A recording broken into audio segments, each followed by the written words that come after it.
మాజీ ప్రజాప్రతినిధుల ఐక్యత, గ్రామ పంచాయతీల పెండింగ్ బిల్లును వెంటనే, గ్రామ పంచాయతీల పెండింగ్ బిల్లును వెంటనే, గ్రామ పంచాయతీల పెండింగ్ బిల్లును వెంటనే.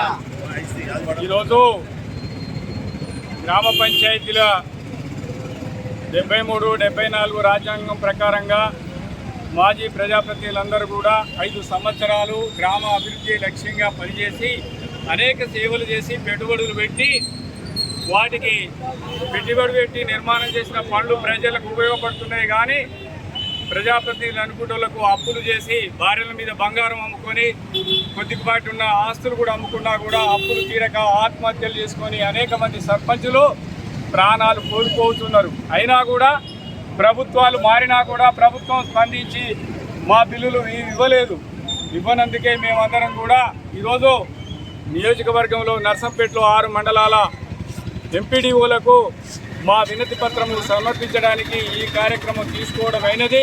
ప్రజలందరూ కూడా మేము పనిచేసిన దాని గుర్తింపు ఉంది, కానీ మరి ప్రభుత్వాలు మాత్రం మమ్మల్ని పట్టించుకోలేవు. ఈ ఆత్మహత్యలే శరణ్యం అంటే మాత్రము భవిష్యత్తులో అనేక రకాలుగా ఉద్యమాలు చేసి మా లక్ష్యం కోసం పోరాటము చేసి సాధించి తీరేదాకా వదిలే ప్రసక్తే లేదు.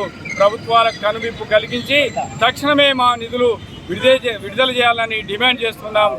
జై హింద్, జై తెలంగాణ. పెండింగ్ బిల్లులను, గ్రామ పంచాయతీ పెండింగ్ బిల్లులను మాజీ ప్రజాప్రతినిధుల ఐక్యత, మాజీ ప్రజాప్రతినిధుల ఐక్యత, మాజీ ప్రజాప్రతినిధుల ఐక్యత.